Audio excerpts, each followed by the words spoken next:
Every single year, millions of people just casually agreed to sign contracts where the final price can legally double without their permission. Right. And if they refuse to pay that brand new, completely surprising amount, their most prized possessions are basically held hostage in the back of a truck somewhere on a highway. Yeah, it's terrifying. It really is. I mean, if this happened in literally any other industry, we would call it extortion, plain and simple. But in the residential moving industry, it's, just considered a typical Tuesday. It's just business as usual for them. And it is a structurally precarious system from the ground up. It's what operations managers refer to as, well, a disruptive disruption. A disruptive disruption. Exactly, because the traditional moving industry is built on this foundation of really fragmented brokers, subcontracted labor, and just highly variable pricing. So whether you're a family who's terrified for a fragile heirloom, or an office manager staring down this massive corporate relocation, or even just a regular person trying to figure out how to get a heavy refrigerator home from the store without destroying your car's suspension, the friction is just immense. The friction is wild. And that friction is exactly what we are looking at today in this deep dive. Oh, yeah. Because we got our hands on a massive, highly detailed master playbook and brand strategy document for a company called WTM Logistics Ltd. It is quite the document. It's huge, right? And our mission today is to explore how they are approaching this universally despised experience. Basically, WTM is applying hardcore, industrial-level supply chain logistics to fundamentally rewire residential moving. Yep. And we are not going to rush this. We are going to slowly unpack the mechanics of this playbook and look at the actual mechanisms of how modern freight logistics can completely dismantle a notoriously broken consumer market. So for everyone listening, if you've ever dreaded moving day, this one is for you. Absolutely. And, to understand the mechanisms they're using, we have to first clearly define the disease they're trying to cure. Okay, lay it out for us. Well, WTM's playbook analyzes the traditional consumer moving industry and categorizes it as structurally flawed. Like the anxieties you feel when hiring what the industry calls cheap last-minute movers, they are entirely justified. Right, because you don't actually know who is showing up. Exactly. You're usually dealing with non-transparent brokers. They operate on these bait-and-switch pricing structures, utilizing totally unvouched for subcontracted labor. Okay, let's unpack this. Traditional moving feels like buying a plane ticket where they charge you extra for the landing gear halfway through the flight. That's a brilliant way to put it. Right, because you get a low quote over the phone just so they can secure your business. But on moving day, when your entire life is sitting in the back of their truck, suddenly they tell you, there's a fuel surcharge. Always a fuel surcharge. Always. Then there's a staircase fee or a long carry penalty because the truck couldn't park close enough to your front door, or like a mandatory wrapping premium. You are effectively held hostage. And what's fascinating here is how WTM's playbook addresses that specific hostage scenario. They dismantle it entirely by treating a family's heirloom dining table or just a standard apartment bedroom set exactly the same way a commercial logistics firm treats high-value corporate freight. They promise a binding, fixed price with zero hidden fees. Okay, I have to push back here for a second. Because fixed pricing sounds great on a billboard, but if it takes like 3 extra hours to get a couch down a narrow spiral staircase, WTM is bleeding money paying those movers by the hour. Sure. How is zero hidden fees mathematically sustainable for them operationally? I mean, everyone promises a good price, but how do they actually guarantee it without just going out of business? Right, it's a fair question. And it really comes down to asset control versus the broker model. Asset control. Yeah. Traditional brokers make their margin on volume, right? They sell your job to the lowest third-party bidder who just shows up in an unbranded rental truck. Ugh, the unmarked white truck. Exactly. And if that subcontractor runs into trouble, they just pass the cost right back to you to protect their own margin. Yeah. WTM doesn't do that. They operate as an asset-based freight network. Meaning they own the truck. They own their dedicated commercial fleet. They employ their own uniformed, highly trained handlers. By removing that third-party middleman, they eliminate the structural risk of outsourcing completely. And they power this whole thing through what they call their 60-second digital Oh, engine. the 60-second digital engine. Yeah, Yeah, yeah. the digital engine is their online interface. And I was reading the playbook. It really emphasizes speed here. Oh, absolutely. Just input your exact inventory into their system, and within 60 seconds, it calculates a legally binding locked-in quote. Yeah. There are no, 48-hour callbacks, no vague estimates based on a quick phone call. The algorithm calculates the load, gives you the price, and that price is locked. Done. Right, because they value responsive navigation and speed Right. over, empty design complexity. It's this digital ecosystem built to serve real-time demand, which effectively removes the pricing friction before the physical move even begins. That makes total sense. Yeah, they capture the data up front, which allows their dispatchers to allocate the exact right truck and the exact right crew, which mitigates the risk of those 3-hour staircase delays you mentioned earlier. Well, here's where it gets really interesting, because moving isn't always about packing up a 4-bedroom house and changing your address. No, definitely not. Sometimes the absolute biggest logistical nightmare is simply buying one giant item from a big box store and trying to get it to your living room. Oh, the store-to-door struggle. Exactly. Yeah. We have all seen this play out or lived it ourselves. You buy a massive patio set or a new appliance, and suddenly you are out in the store parking lot trying to shove it into the back of a tiny hatchback. With the seats folded down? Yeah.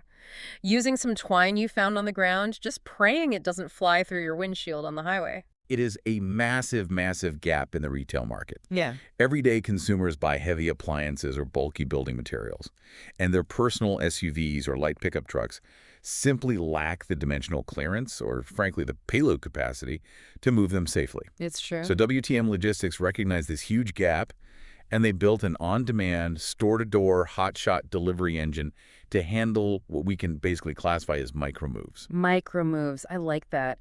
And the playbook exhaustively details these specific retail workflows. Let's look at the Home Depot pipeline. Right, a major one. We are talking about everyday consumers needing to pick up stainless steel refrigerators, commercial dryers, gas ranges, riding lawnmowers, and massive pallets of drywall or tile. Heavy, heavy stuff. Yeah, and traditional movers don't want these jobs. If a standard moving company has to send a 26-foot truck and 2 guys just to move a single fridge, they lose money. So how does WTM manage to do this profitably? Well, it's all done through algorithmic routing and treating these single items as microfreight injections. Microfreight injection. Yes, because WTM has an active fleet that is constantly moving through these cities doing larger jobs anyway. So their dispatch system routes a truck that is already in the vicinity. Yeah.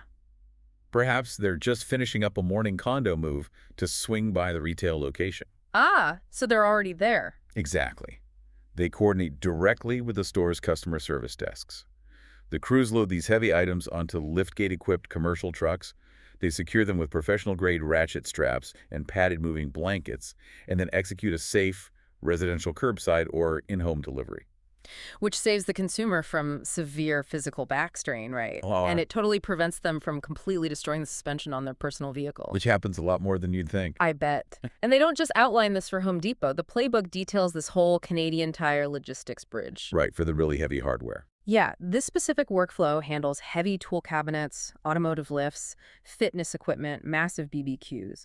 And the drivers are specially trained to understand the specific weight distribution of heavy mechanical tools so they don't tip or warp or scratch during transit. And then we have the whole flat pack ecosystem, too. IKEA, Lowe's, Rona, Costco.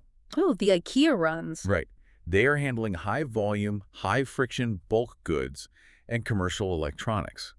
Instead of a consumer having to waste an entire Saturday renting an independent cargo van and then paying for mileage and gas and insurance, WTM's delivery specialists just take the flat packs from the retail loading dock directly into the residential living room. Okay, so that makes perfect sense on a local level, like when a truck is just swinging by a Home Depot down the street. Right. But scaling up from local retail runs to massive regional networks, that is a whole different animal. Oh, absolutely. The playbook maps out exactly how they blanket entire provinces to keep these prices fixed and transparent.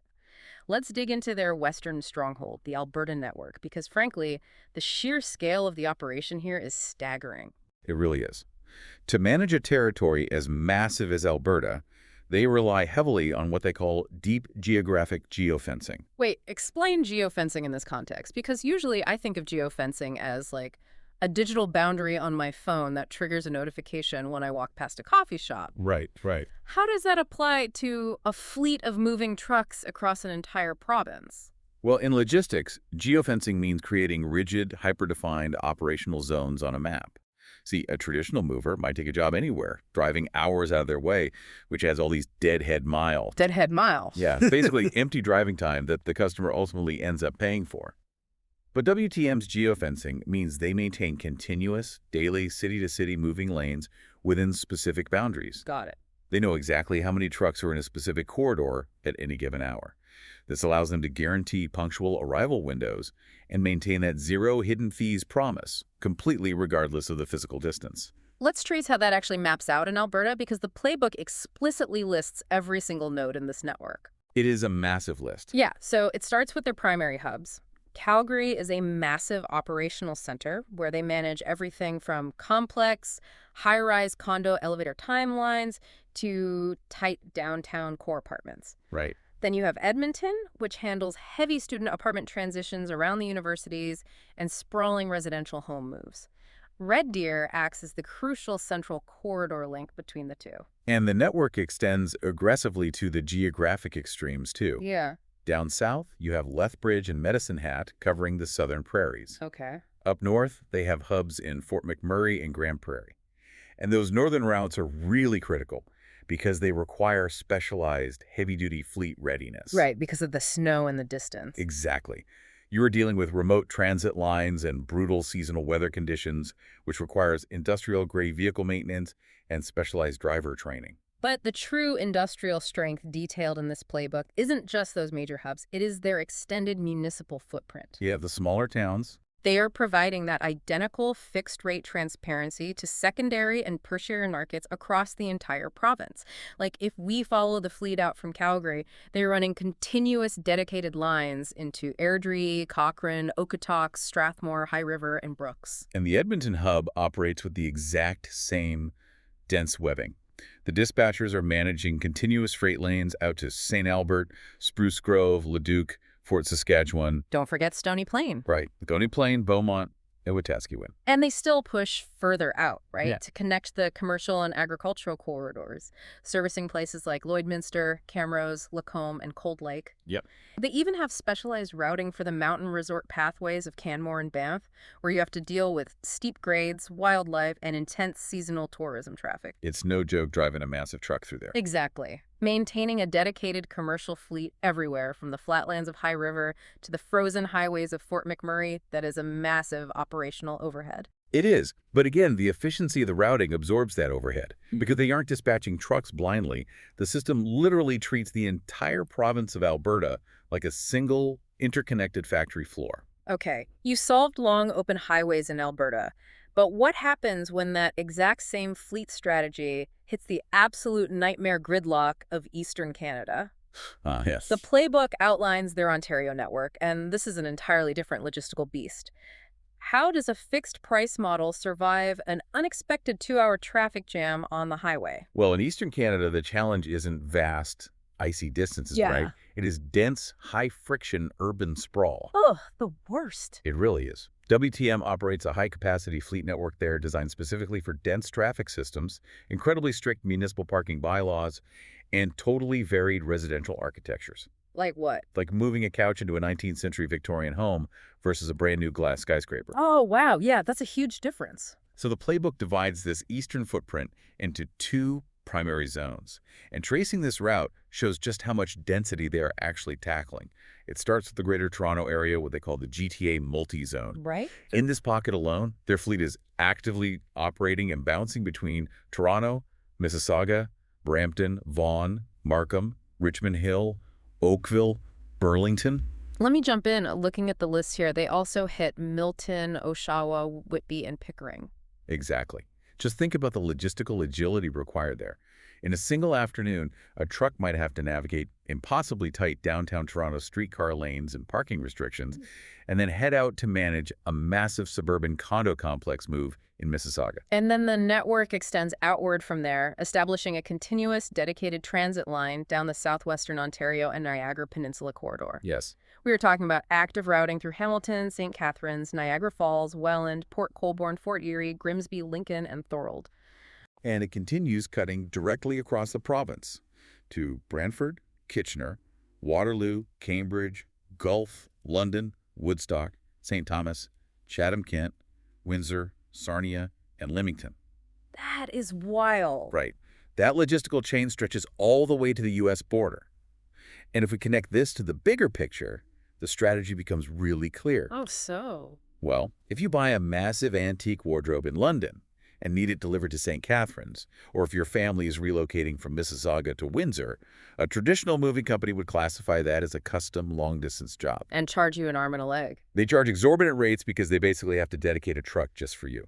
But WTM treats that exact route as a continuous, streamlined logistics run on an already active transit line. Oh, because the truck is already making that trip anyway. Exactly. The truck is already moving down that highway between those cities. Adding your antique wardrobe to the manifest is just a micro freight injection, which inherently keeps the consumer costs low and the transparency absolute.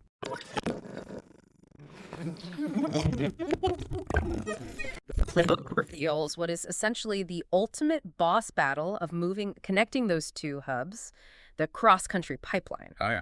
Moving a family's entire life from Ontario to Alberta is a 3,000-plus kilometer journey across the Canadian Shield and the prairies. And cross-country interprovincial relocation is where the traditional moving industry routinely fails consumers the hardest. Big time. You are dealing with intense scheduling delays, fragmented communication where your goods are passed between all these different regional subcontractors, and completely unpredictable broker pricing based on weight scales. Let's talk about that weight scale mechanism, because this is where the extortion really happens in traditional moving. It is brutal. Usually, a long-distance mover will give you an estimate based on volume, right? They load up your house, drive out to a commercial highway station, weigh the truck, and suddenly claim your furniture is heavier than estimated. Right. Surprise. Yeah. They then legally hold your belongings hostage, demanding thousands of dollars in surprise weight fees before they cross the provincial border or unload at your new home. But WTM bypasses this entirely by applying their commercial freight operation standards to household goods. They guarantee a locked-in, binding price from day one based on dimensional inventory, not an arbitrary highway scale. Ah, dimensional inventory. Yes. Before an item ever leaves Ontario, they execute meticulous digital inventory manifests. And the playbook breaks this down step by step. Every single box and piece of wrapped furniture is digitally inventoried, barcoded, and cross-referenced into their central system. Yep. Then comes the premium logistical wrapping and crating mechanism, because you are dealing with incredibly varied road conditions and vibrations across thousands of kilometers of highway. Right. To combat that transit vibration and shifting, WTM applies heavy-duty moving blankets, industrial shrink wrap, and custom edge guards to every single piece of furniture. It is prepped for industrial transit, not just a quick drive across town. And the tracking is continuous. The trucks are tracked on the journey across Ontario, through Manitoba, across Saskatchewan, and into Alberta. So what does this all mean for you, the person actually moving? It's everything. It really is. It means immense psychological relief. A family feels secure knowing the exact price they were quoted in Ontario is the exact down-to-the-penny price they will pay in Alberta. No truck scale surprises, no missing boxes left in a warehouse somewhere in Winnipeg. Your life is tracked and protected like high-priority commercial freight. It completely lowers the emotional temperature of a highly stressful life event. But, the playbook doesn't stop when the truck finally arrives in Alberta. Right. The cross-country transit might be done, but the friction of relocation isn't entirely over. The document details how WTM captures the aftermath of a move to provide a completely full-cycle solution. Yeah, because getting the heavy couch into the new living room is really only part of the battle. Oh, absolutely. First, they detail their anti-damage guarantee. These are the specific physical tools they deploy to make sure they don't wreck your new home while moving in. Super important. Every truck is equipped with commercial-grade moving furniture dollies, heavy-duty appliance hand trucks, protective door jamb pads, and neoprene floor runners. They aren't just dragging boxes across your brand-new hardwood floors, they are treating your destination home like a pristine commercial workspace. And then they integrate secondary services to really close the loop on the moving experience. Right. Because almost every major residential move reveals an accumulation of unwanted clutter. Always. You find broken appliances in the basement, old mattresses, things you simply do not want taking up space in your new home. And instead of forcing the consumer to coordinate a completely separate dumpster rental or making you do exhausting, dirty weekend trips to the municipal landfill in your own car, WTM provides integrated, eco-friendly dumping and junk removal. It's so smart. Right.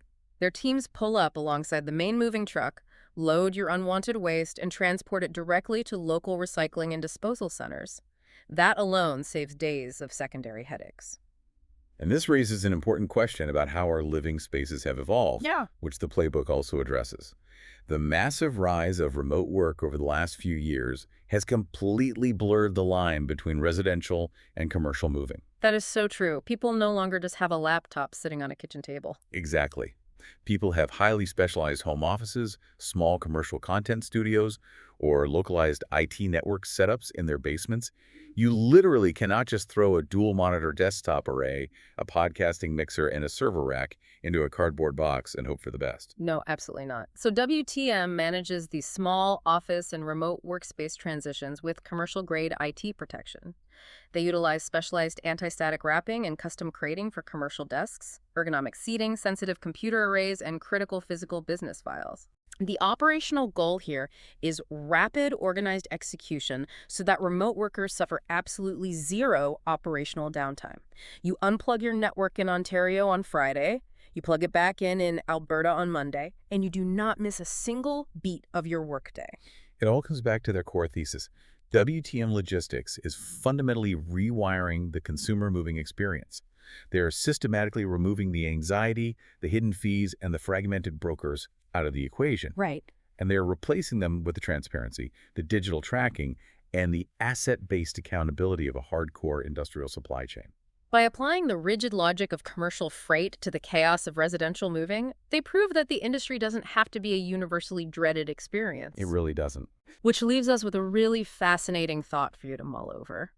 If the highly fragmented, notoriously frustrating, and historically predatory process of residential moving can be radically fixed simply by applying commercial supply chain logistics and total pricing transparency, what other universally despised service industries in our daily lives are just waiting for an industrial-grade logistical takeover? Oh, there were so many. Imagine applying this exact same asset-based, fixed-price geofencing model to home contracting or automotive repair or even municipal waste management.